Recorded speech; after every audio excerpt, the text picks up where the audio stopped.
Halo,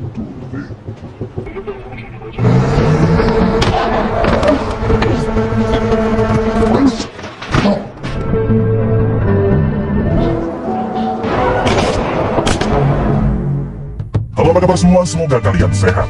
Kali ini saya akan menceritakan film terbaru berjudul Adagio, bercerita tentang seorang anak bos mafia yang dibunuh oleh para polisi korup. Oke, tanpa berlama-lama kita gaskin saja ke ceritanya. Di awal film kita akan dibawa ke kota Roma yang berada di Italia. Terlihat di ujung kota ada sebuah kebakaran besar hingga membuat pemadaman listrik di sebagian wilayah. Adegan berpindah ke seorang remaja bernama Manuel, yang kala itu sedang bersiap akan pergi. Namun sebelum pergi, terlebih dulu Manuel meminta izin kepada ayahnya yang terlihat sudah sangat tua. Sang ayah pun mengizinkan Manuel pergi asalkan jangan pulang terlalu malam.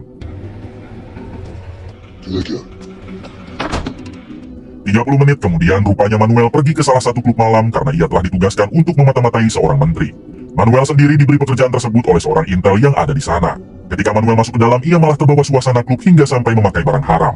Tak berselang lama Manuel digoda oleh seorang congcorongok, namun tentunya Manuel menolak godaan si congcorongok tersebut. Terungkap fakta kalau congcorongok itu ternyata adalah sang menteri yang sedang Manuel mata-matai. Dengan cepat Manuel segera merekam semua kegiatan sang menteri secara diam-diam. Di balik itu, intel yang mempekerjakan Manuel sedang mengawasi klub malam tersebut dari jarak jauh. Diberitahu kalau intel ini bernama Pasco. Di waktu yang sama, Pasco mendapat kiriman video dari Manuel. Ketika dibuka, ternyata video itu berisi sang menteri congcorongok yang sedang berjoget-joget. Kembali ke Manuel yang terus saja memata-matai sang menteri tadi. Di suatu waktu Manuel baru tersadar jika klub malam tersebut telah dipasang banyak sekali kamera pengintai kecil. Oleh sebab itu Manuel menjadi panik karena ia takut jika kelakuannya memakai barang haram tadi telah terekam. Tentu saja hal tersebut bisa membuat Manuel dipenjara.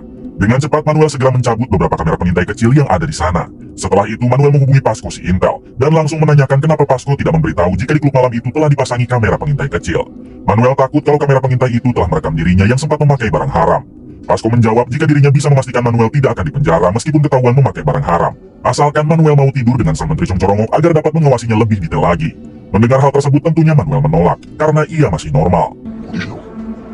Bahkan Manuel lebih memilih kabur meninggalkan tugasnya, karena ia yakin kalau Pasco pasti akan memaksa Manuel. Sayangnya ketika di perjalanan saat kabur, Manuel tidak menyadari jika dirinya telah membawa ponsel milik Pasco si intel yang tadi digunakan untuk merekam. Pasco yang menyadari Manuel kabur, ia segera mengerahkan para anak buahnya untuk menangkap Manuel. Alasan Pasco mengejar Manuel karena misi memata-matai sang menteri adalah misi rahasia, sedangkan Pasco takut jika Manuel sampai menyebarkannya.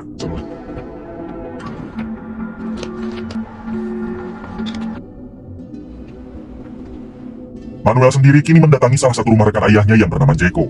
Manuel sengaja tidak pulang ke rumah sang ayah karena ia tidak ingin ayahnya tahu jika dirinya sedang dikejar oleh intel. Di sini Manuel segera menceritakan semua masalahnya kepada Jeko, rekan sang ayah, terkait dirinya yang sedang dikejar oleh Pasco si intel. Akan tetapi Jeko meminta maaf karena sekarang dirinya telah kehilangan penglihatan atau buta, sehingga dipastikan Jeko tidak akan bisa membantu Manuel. Jeko menyarankan Manuel agar sebaiknya meminta bantuan saja kepada salah satu sahabat ayahnya juga yang bernama Batista. Tanpa menunggu lama Manuel segera mendatangi rumah Batista. Sesampainya di sana, Manuel segera menceritakan masalahnya kepada Batista. Namun Batista sudah tidak mau lagi terlibat dengan kasus apapun, sehingga ia malah mengusir Manuel. Kemudian Batista masuk ke dalam dan menceritakan tentang Manuel barusan kepada istrinya. Sang istri meminta agar Batista tidak usah berurusan lagi dengan keluarga Manuel, karena sang istri sangat membenci ayah Manuel. Terungkap fakta kalau dulunya ayah Manuel pernah menjadi penyebab kematian anak Batista. Hingga mulai dari sana Batista dan istrinya memutuskan untuk menjauhi ayah Manuel. Belum diberitahu siapakah ayah Manuel sebenarnya, namun tentunya kita akan tahu nanti.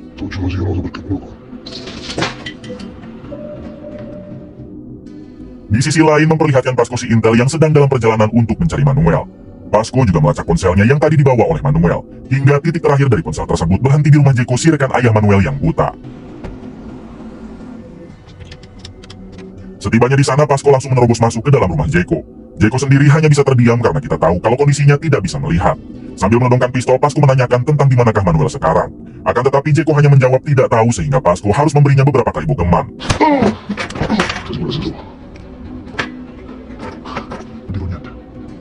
Setelah itu Pasco baru menyadari kalau Jeko tidak bisa melihat.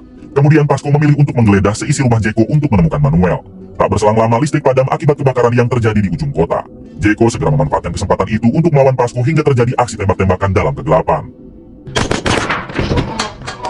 Setelah listrik kembali menyala, terlihat Jeko yang sudah dalam keadaan terkapar akibat terkena tembakan oleh Pasco. Begitu juga dengan Pasco yang hanya bisa duduk lemas karena perutnya tertembak oleh Jeko. Tak lama datanglah beberapa anak buah Pasco yang langsung menolong Pasco. Kemudian salah satu anak buah Pasco berhasil menemukan ponsel yang dibawa Manuel tadi. Sehingga mereka baru tersadar kalau Manuel sudah tidak ada di sini dan hanya meninggalkan ponselnya saja. Bukan hanya itu, anak buah Pasco juga berhasil menemukan informasi tentang siapakah Jeko sebenarnya. Ternyata Jeko ini adalah anggota dari mafia legenda di kota Roma yang sangat ditakuti pada zamannya. Kelompok mafia itu diketuai oleh Ayah Manuel yang sekarang sudah sangat tua. Jadi sekarang kita mengetahui kalau Ayah Manuel adalah mantan bos mafia tersohor di Roma, sedangkan Jeko dan Batista adalah mantan tangan kanan Ayah Manuel. Mendengar hal tersebut, Pasco malah menghabisi Jeko, karena kebetulan sekali ia juga sedang membasmi para mafia yang berkeliaran di Roma. Kemudian Pasco dibawa oleh para anak buahnya pergi untuk mengeluarkan peluru yang bersarang di perutnya. Adegan berpindah kepada Batista yang sedang berada di dapur. Di sini ia melihat beberapa pakaian yang jatuh dari atas balkon rumah, sehingga Batista segera mengeceknya ke atas balkon. Ketika di atas, ternyata Manuel belum pergi, melainkan malah bersembunyi di atas balkon rumah Batista. Batista langsung saja mengusir Manuel sesuai dengan perintah dari sang istri yang tidak mau ada urusan lagi dengan keluarga Manuel. Akan tetapi Manuel terus memohon kepada Batista agar diizinkan bersembunyi di atas balkon ini. Batista yang tidak tega akhirnya mengizinkan Manuel, asalkan Manuel tidak berisik dan jangan sampai ketahuan oleh istri Batista.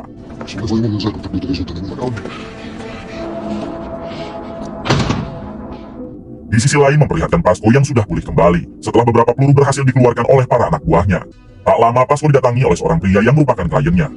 Ternyata pria inilah yang memerintah Pasco untuk menggulingkan sang menteri, dengan mencari tahu semua bukti kebusukannya. Pria itu juga meminta Pasco agar mengirimkan bukti video ketika sang menteri berada di klub malam. Namun Pasco belum bisa mengirimkannya karena video tersebut telah ditarik lagi oleh Manuel. Pasco berjanji akan secepatnya menangkap Manuel, dan mengirimkan semua bukti kebusukan sang menteri kepada kliennya itu. Setelah si klien pergi, Pasco dan kedua anak buahnya melakukan rapat dadakan. Di sini Pasco menegaskan jika mereka harus secepatnya menangkap Manuel, karena jika sampai Manuel memberitahu misi ini kepada polisi atau publik, maka Pasco dan tim akan terancam akibat telah menjalankan misi ilegal di luar pekerjaan mereka sebagai intel. Pagi harinya terlihat Manuel yang masih tidur di balkon rumah Batista. Tak lama Batista datang lalu membangunkan Manuel. Batista meminta Manuel agar menjemput ayahnya karena ia akan membahas terkait kasus Manuel bersama dengan sang ayah. Akan tetapi Manuel tidak berani pergi sebab ia takut jika para intel akan menangkapnya. Pada akhirnya Manuel menghubungi temannya lalu meminta agar si teman menjemput sang ayah dan mereka janjian bertemu dengan Batista di suatu tempat. Singkat cerita, teman Manuel segera menjemput sang ayah di rumahnya. Kemudian ia membawa sang ayah ke suatu tempat untuk bertemu dengan Batista. Di balik itu, tanpa mereka sadari, rupanya salah satu anak buah Pasco sedang mengawasi ayah Manuel. Hingga ketika sang ayah telah pergi dengan teman Manuel, si anak buah Pasco langsung masuk ke dalam rumah untuk mencari informasi. 40 menit kemudian terlihat ayah Manuel yang sudah bertemu dengan Batista. Meskipun istrinya melarang, namun Batista tetap hormat kepada ayah Manuel, karena bagaimanapun juga Batista adalah mantan tangan kanan ayah Manuel.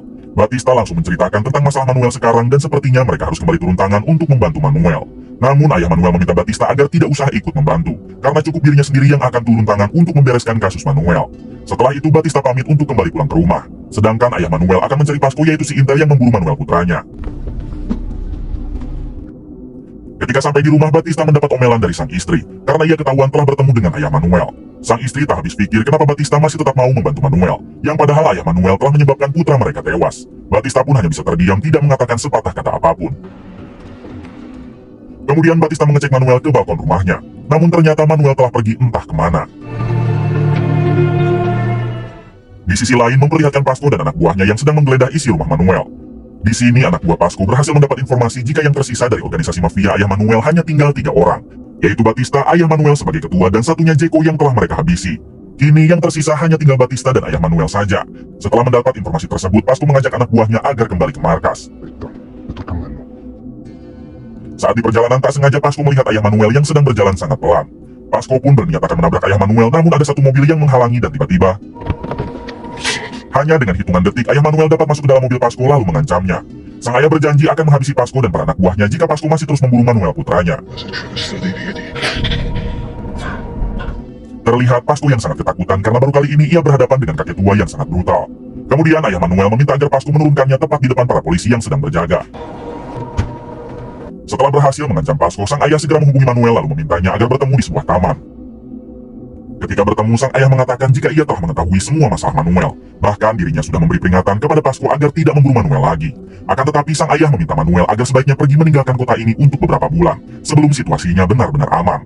Mendengar hal tersebut, Manuel pun menjadi sangat bangga kepada ayahnya, karena meskipun sudah tua namun sang ayah tetap brutal seperti dulu dan bisa melindunginya. Dengan cepat Manuel pulang ke rumah untuk membawa barang-barang sebelum meninggalkan kota.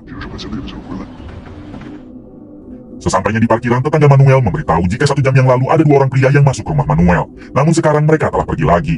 Manuel sangat yakin jika 2 orang itu pasti adalah Pasco dan anak buahnya yang sedang mencari Manuel. Hingga Manuel pun segera masuk ke dalam rumah lalu mengemasi semua barang-barang pentingnya. Setelah itu Manuel kembali ke rumah Batista dan memintanya agar mengantarkan ke stasiun. Meskipun dilarang oleh sang istri, namun Batista tetap mengantar Manuel karena ia masih sangat menghargai ayah Manuel. Di tengah perjalanan, tiba-tiba penyakit asma Batista kambuh hingga membuatnya menepi dulu. Terlihat Manuel yang begitu panik karena takut terjadi sesuatu kepada Batista. Akan tetapi Batista meminta Manuel agar tenang, dan ia hanya perlu beristirahat sebentar saja. Di sini Batista menanyakan dari mana awal mulanya Manuel kenal dengan Pasco, dan kenapa ia mau dipekerjakan menjadi mata-mata sang menteri untuk Pasco. Manuel menjawab jika sebenarnya ia dipaksa melakukan pekerjaan tersebut, sebab dirinya pernah terpergoki saat memakai barang haram oleh Pasco. Pasco selalu mengancam akan memasukkannya ke dalam penjara jika Manuel tidak menuruti semua perintah Pasco. Mendengar hal tersebut, Batista berjanji akan mengantarkan Manuel ke stasiun dengan selamat, hingga mereka pun kembali meneruskan perjalanan. Adegan berpindah kepada Pasco dan satu anak buahnya yang sedang di perjalanan untuk mendatangi rumah Manuel. Ternyata sekarang Pasco berniat balas dendam kepada ayah Manuel, karena sebelumnya sang ayah telah mengancam Pasco. Kebetulan sekali ayah Manuel sedang berada di pinggir jalan dekat rumahnya, sehingga Pasco langsung menculiknya dengan cara ini. Setelah itu, Pasco membawa ayah Manuel ke suatu gudang dan langsung menyiksanya dengan sangat kejam. Pasco bertanya di manakah Manuel sekarang. Namun sang ayah terlihat seperti kebingungan dan tidak mengenali siapa Manuel. Ternyata ayah Manuel ini mempunyai penyakit hilang ingatan dan sekarang penyakit itu sedang kambuh. Pantas saja ayah Manuel ini tidak melakukan perlawanan dan sangat lemah, karena ia juga lupa dengan jati dirinya sendiri. Berkali-kali Pasco mencoba menyadarkan ingatan ayah Manuel, agar dirinya bisa memberitahu di manakah Manuel sekarang. Namun usaha Pasco gagal karena sang ayah tidak mengingatnya sama sekali. Merasa sudah tidak dibutuhkan lagi, Pasco langsung menghabisi ayah Manuel. Setelah itu Pasco meminta anak buahnya agar mencari tahu di mana Batista sekarang, karena ia yakin kalau Batista pasti mengetahui di mana Manuel saat ini. Di sisi lain memperlihatkan Batista dan Manuel sedang terjebak macet, yang padahal stasiun kereta hanya tinggal beberapa meter lagi. Batista yang mempunyai feeling tidak enak, ia pun meminta Manuel agar sebaiknya meneruskan perjalanan dengan berjalan kaki, daripada harus menunggu macet ini selesai. Tak lupa Batista juga memberikan uang bekal untuk Manuel yang akan pergi keluar kota. 1 jam kemudian terlihat Pasco dan anak buahnya berhasil menemukan Manuel yang sedang berada di stasiun kereta. Pasco mengetahui hal tersebut karena ia telah menyadap kamera CCTV di seluruh kota Roma. Tanpa menunggu lama, Pasco dan anak buahnya segera mengejar Manuel. Di balik itu rupanya Batista memilih untuk tetap pergi ke stasiun, sebelum ia memastikan Manuel pergi dengan aman. Manuel sendiri ternyata belum memasuki kereta sebab keberangkatannya ditunda akibat kebakaran besar di Roma. Tak berselang lama Pasco dan anak buahnya berhasil menemukan Manuel hingga ia berniat akan menembaknya. Namun beruntung Batista sudah ada di sana dan lebih dulu menembakkan senjata kepada Pasco dan anak buahnya. Pada akhirnya Batista dapat menghabisi anak buah Pasco, namun sayangnya ia harus tewas akibat terkena tembakan di jantungnya. Terlihat Pasco juga yang terkena tembakan oleh Batista, namun ia masih bisa berlari untuk mengejar Manuel. Setelah kejar-kejaran cukup lama, alhamdulillahnya Pasco juga ikut tewas karena terlalu banyak mengeluarkan darah. Malam itu juga Manuel kembali ke kota Roma karena sekarang semua orang yang mengejarnya telah tewas. Sampai sekarang Manuel tidak mengetahui kalau ayahnya telah dihabisi oleh Pasco, hingga ia pun sangat bersemangat untuk bertemu dengan sang ayah. Di balik itu terlihat para polisi yang sedang mengevakuasi jasad ayah Manuel dan Batista. Mereka akan terlebih dulu mengotopsinya sebelum menghubungi keluarga masing-masing dari korban. Kemudian film pun tiba-tiba tamat.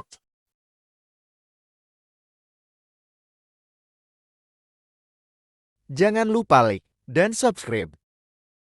Tetap di Ricky Film.